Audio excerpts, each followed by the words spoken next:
దక్షిణ భారతదేశంలో మరొక సినిమా హీరో రాజకీయ పార్టీని స్థాపిస్తున్నారు. దక్షిణాదిలో ఉన్నంత సినిమా ప్రభావము ఉత్తరాదిన రాజకీయాలపైన లేదు. 1960ల నుంచి దక్షిణ భారతదేశంలో సినిమా రంగానికి రాజకీయానికి బలమైన అనుబంధం ఉంది. అందులో తమిళనాడు, కేరళ, ఒకప్పటి ఉమ్మడి ఆంధ్రప్రదేశ్, ఈ 3 రాష్ట్రాలు చాలా ప్రబలంగా ఉన్నాయి.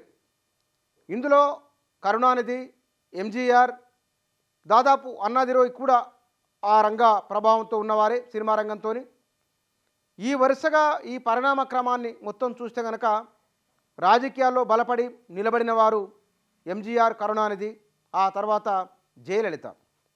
1980లో తమిళనాడు రాజకీయ సమీకరణాలు మారడం, జయలలిత 90ల నుంచి 2016 వరకు ఆమె చనిపోయేంత వరకు రాజకీయాలను, ఆ మాటకు వస్తే భారతదేశ రాజకీయాలను కూడా ప్రభావితం చేసిన నాయకురాలు జయలలిత. వీరంతా కూడా సినిమా రంగానికి సంబంధించిన వారు. ఇటీవల చనిపోయిన విజయకాంత్ సినిమా రంగం నుంచి రాజకీయ పార్టీ స్థాపించిన వారు. శరత్ కుమార్ సినిమా రంగం నుంచి తమిళనాడులో ఒక రాజకీయ పార్టీని స్థాపించిన వారు.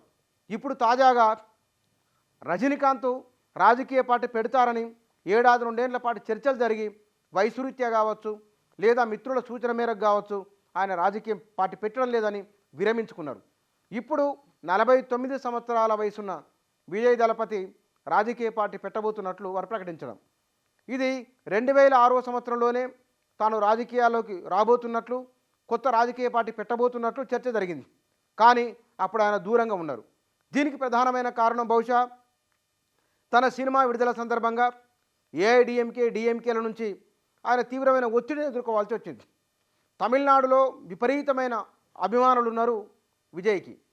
అంటే ఆయన ప్రపంచవ్యాప్తంగా ఉన్న తమిళ్స్ అంతా కూడా విజయ్ సినిమాలు వస్తే కనుక 80ల్లో 90ల్లో కమలాసను, రజనీకాంత్ హవా ఎట్లయితే ఉన్నదో భారతదేశ సినిమా రంగంలో ఇవాళ తమిళనాడులో విజయ్కి, తమిళనాడు భాషే దాదాపుగా అన్ని భాషల్లోనూ విజయ్కి అభిమానులు ఉన్నారు. తమిళనాడులో ఆ సంఖ్య కొన్ని రెట్లు ఎక్కువ ఉంటుంది. ఇక్కడ ఈయన తమిళిగ వెట్రి కళగం అంటే తమిళనాడు విజయం పార్టీ, దాని పేరు తమిళిగ వెట్రి కళగం.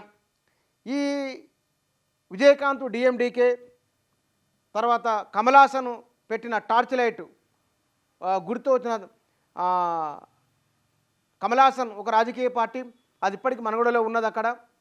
ఇప్పుడు కమలాసన్ తర్వాత రాజకీయ పార్టీ పెడుతున్నది విజయ్. సినిమా రంగంలోంచి వచ్చిన వారు మన దగ్గర ఎన్టీ రామారావు ఎట్లయితే ₹2 కిలో బియ్యము, చౌకధర డిపోల నుంచి పేదవారికి పంచలు, చీరలు, బడిపిల్లలకు బట్టలు ఇవ్వడము, ఇది 82, 83లో ఎన్టీ రామారావు ఒక ముద్ర వేయగలిగితే దాదాపు అదే సందర్భంలో ఎంజీఆర్ తమిళనాడులో, కరుణానిధి తమిళనాడులో ఆ ప్రయత్నం చేయడం, ఇది ఆనాడున్న సామాజిక రాజకీయ పరిస్థితులకు ప్రభావితం చేసిన అంశాలు. కానీ వాళ్ళ ట్రెండ్ మారింది. ఈ మారిన ట్రెండ్లో తమిళనాడు రాజకీయాలను విజయ్ ఎట్లా మార్చబోతున్నారు, ఏ అంశాలు ఉండబోతున్నాయి, తన విధి విధానాలు ఏమిటి, పార్టీ జెండా ఎట్లా ఉండబోతున్నది అనే విషయాలను త్వరలో చెప్తా ఉన్నారు. కాకపోతే ఆయన పార్టీ ఎట్లా ఉండబోతున్నదో 2 అంశాలు మాత్రం ఆయన స్పష్టం చేసిండ్రు. అంటే ఇక్కడ ఒక చర్చ జరుగుతున్నది. దక్షిణాది నుంచి సోనియా గాంధీ, ప్రియాంక పోటీ చేస్తారు తెలంగాణ నుంచి అని ఒక చర్చ ఉన్నది. రెండోది తమిళనాడు రామనాథపురం నుంచి కానీ మరో నియోజకవర్గం నుంచి నరేంద్ర మోదీ కూడా లోక్సభ ఎన్నికల్లో పోటీ చేస్తారని ఒక చర్చ జరుగుతున్నది. ఈ 2 చర్చలు అట్లా ఉంచితే కనుక ఇప్పుడు తమిళనాడులో వస్తున్న ఈ రాజకీయ పార్టీ ఎవరితో పొత్తు పెట్టుకోబోతున్నది?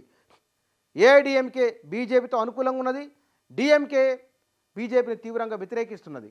ఈ 2 శిబిరాలకు మధ్య మార్గంగా ఉండబోతున్నదా లేదా బీజేపీతో పొత్తు పెట్టుకునే ఆలోచన ఉన్నదా అనే చర్చ కూడా తమిళనాడులో తమిళ్ మీడియా చాలా బలంగా రాస్తూ ఉన్నది. అయితే విజయ్ ఆలోచన ఏమిటో కూడా చెప్పింది ఇక్కడ ఈయన. ఎందుకంటే తమిళనాడు దక్షిణాది రాష్ట్రాలలో కర్ణాటక మినహాయిస్తే కనుక భారతీయ జనతా పార్టీ ఆంధ్రప్రదేశ్, తెలంగాణ, కేరళ, ఈ తమిళనాడు ఈ రాష్ట్రాలలో బలంగా లేదు. ఎదిగేందుకు ప్రయత్నం చేసినా సాధ్యం కావడం లేదు. 149కి పైగా లోక్సభ స్థానాలు దక్షిణాదిలో ఉంటే ఈ దక్షిణాదిలో కనీసం ఒక 50 స్థానాలు గెలవాలని బీజేపీ తీవ్ర ప్రయత్నాలు చేస్తున్నది. అది సాధ్యం చేసుకోవడం కోసమై విజయ్ అనివార్యమో అవసరమో పొత్తు పెట్టుకుంటే కనుక బహుశా దక్షిణాదిన బీజేపీ రాజకీయాలు ప్రభావితం చేసే అంశాలు మారే సూచన ఉన్నది. అయితే మరి ఈయన ఆలోచన కూడా చూద్దాం. ఇక్కడ ఏమన్నారంటే ఈయన సామాజిక ఆర్థిక రాజకీయపరమైన సంస్కరణలు తెచ్చేందుకు స్వచ్ఛంద సంస్థకు సాధ్యం కాదు కాబట్టి, అంటే తాను ఇంతకుముందు నడిపింది, అందుకే తమిళ వెట్రి కళగం పేరుతో రాజకీయ పార్టీని ప్రారంభించాలని నిర్ణయించుకున్నట్లు ఆయన స్పష్టం చేయడం. ఇది కేంద్ర ఎన్నికల సంఘంలో పార్టీ నమోదు చేయించనున్నట్టు తెలిపారు ఆయన. వచ్చే లోక్సభ ఎన్నికల్లో పోటీ చేయబోమని, ఏ కూటమికి మద్దతిచ్చే ప్రసక్తి లేదని చెప్పారు. 2026లో జరగనున్న 2026లో జరగనున్న రాష్ట్ర శాసనసభ ఎన్నికల్లో తమ పార్టీ తప్పకుండా పోటీ చేసి అధికారంలోకి వస్తుందని విజయ్ ధీమా వ్యక్తం చేశారు. పారదర్శకమైన జాతి మతభేదాలకు తావులేని అవినీతి రహిత సమాజ స్థాపన కోసం, రాజకీయ మార్పు కోసం ప్రజలంతా ఎదురు చూస్తున్నారు. ఆ లోటును తీర్చేందుకే రాజకీయ పార్టీని ప్రారంభిస్తున్నాం అని విజయ్ పేర్కొన్నారు. ఆయన చెప్పడంతో అభిమానులు రాష్ట్ర వ్యాప్తంగా తమిళనాడులో సంబరాలు చేసుకున్నారు. పారదర్శకమైన జాతి మతభేదాలకు తావులేని అవినీతి రహిత సమాజం, ఇది వారు చెప్పిన మాట. బహుశా 2026 తమిళనాడు అసెంబ్లీ ఎన్నికలు ఎట్లా ఉండబోతున్నాయో, ఏఐడిఎంకే ఇవాళ ఎడప్పాడి పళనిస్వామి, పన్నీరు సెల్వం వాళ్ళ శక్తి ఏమిటి అనేది పళనిస్వామిగా కుదురుకోకముందే జయలలిత చనిపోయిన తర్వాత పళనిస్వామి ముఖ్యమంత్రి కావడం, పన్నీర్ సెల్వం పళనిస్వామి మధ్య గొడవలు రావడం, ఏఐడిఎంకే ఆ గుర్తు విషయంలో గొడవలు జరగడం, దాదాపుగా అది నిర్వీర్యమైన స్థితికి చేరుకున్నదనే భావన కూడా తమిళనాడులో ఉన్నది. ఇవాళ అక్కడ బలంగా కనబడుతున్నది డిఎంకే మాత్రమే. కమలాసన్ పార్టీ ఉన్న సరే కానీ ఆయన విధానాలు సిద్ధాంతాలు మరి ప్రజలు ఇంకా ఆదరణ రావాల్సి ఉన్నది. ఇవాళ విజయ్ రాబోతున్నారు కాబట్టి 2026 అసెంబ్లీ ఎన్నికలు ఎట్లా ఉండబోతున్నాయో చూడాలి.